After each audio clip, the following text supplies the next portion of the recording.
Sylos Labini model of limit pricing. Sylos Labini developed a model of limit pricing based on scale barriers to entry. Sylos and Labini further modified and developed the limit pricing theory, whose basis was laid by J.S. Bain. The analysis of economics of scale barrier is more thorough than that of Bain. He has highlighted the determinants of the limit price and discussed their implication, and thus providing the basis for yet another theory which was developed by Modigliani, which was more a general model of entry preventing price. The assumptions of Sylos Labini model. The first one, the market demand is given and has unitary elastic. Technology consists of three types of plant: a small plant, medium sized plant, and a large plant. The third one is the price is set by the price leader, who is the largest firm. There is a normal rate of the profit in the industry, which forms the fourth assumption. Fifth one, the leader is assumed to know the cost structure of all the plants. The entrant is assumed to come into the industry with the smallest plant size. So this is the sixth assumption. Seventh assumption is the established firms and the entrant behave according to what Modigliani called as the Sylos postulate. So on the basis of Sylos postulate and his analysis of determinants of limit price, in the year 1957, Modigliani further refined the limit pricing theory. So, Sylos postulate makes an important behavioral assumption concerning the expectations of the established firms as well as that of the potential entrants. First, according to Sylos postulate, the established firm expects that the new firm will not enter the industry if it estimates that with its entry price will fall below his average cost of production. So initially it is assuming if the price is below its average cost, it will end up in a loss and will not be ready to enter. Secondly, the new entrant expects that on his entry the established firms would keep their output constant at their pre-entry level, so that the increase in quantity demanded of the product caused by the decline in its price due to its entry accrues entirely to it. So these are the two assumptions. One is based on the price and average cost of production, and the second one is based on the quantity demanded of the product, which has now increased as a result of fall in prices, and the entire price result or decline accrues entirely to the new firm. And this is what the firm assumes. These are the two assumptions and which can be clubbed into the Sylos postulate. Every new firm coming into the market is always setting up smallest plant size. Now, how the price is fixed, the fixation of limit pricing.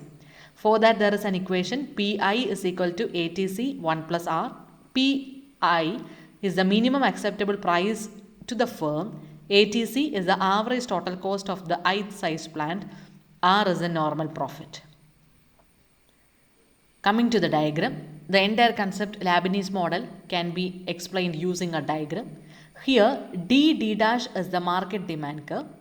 We can see AC1, AC2 and AC3. They are the average cost of three different plants: AC1 for large size plant, AC2 for medium size plant, AC3 for small plant. The new firm that is coming into the market will always have AC3, which is a small plant.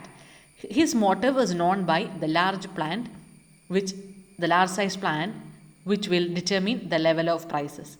So what about the output? The output QS, which is simply OQS, is the level of output with the minimum average cost of the small size plant, which is shown to the left side.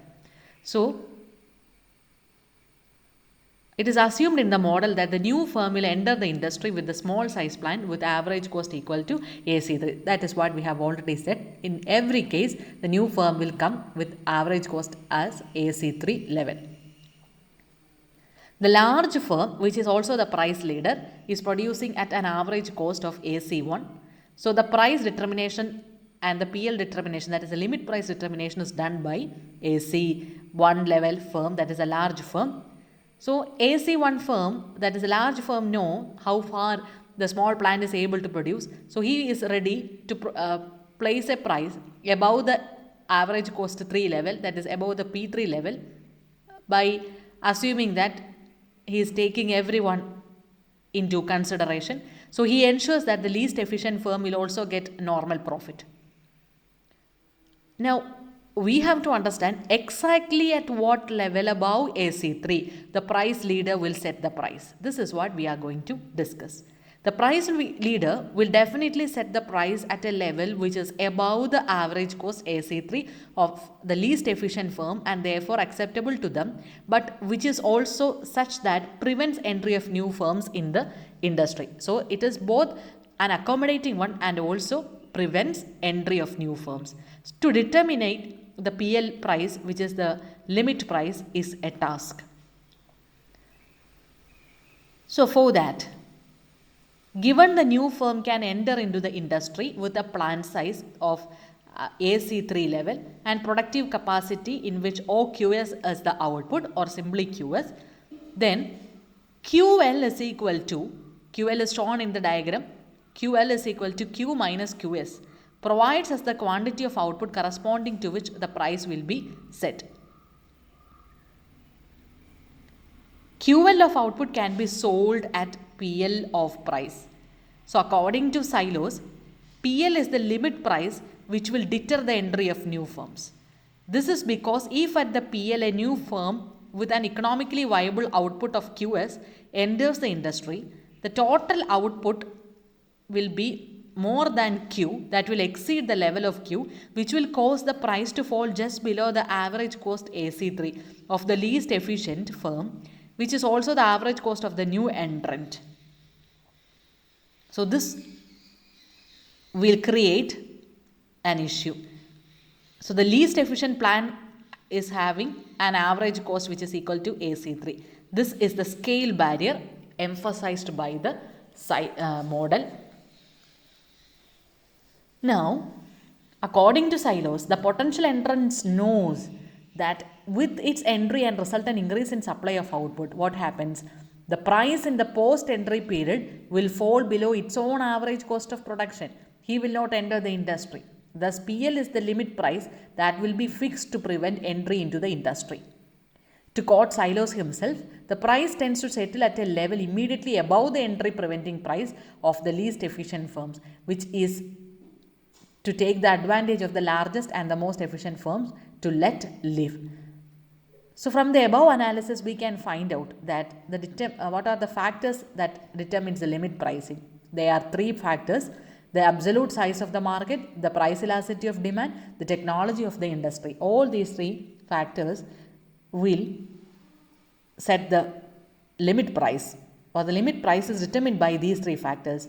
Absolute size of the market means the total market demand, the price elasticity of demand for the product, and the technology which determines the various size. The larger the minimum efficient plant size, the higher will be the limit price. So these are the 3 aspects.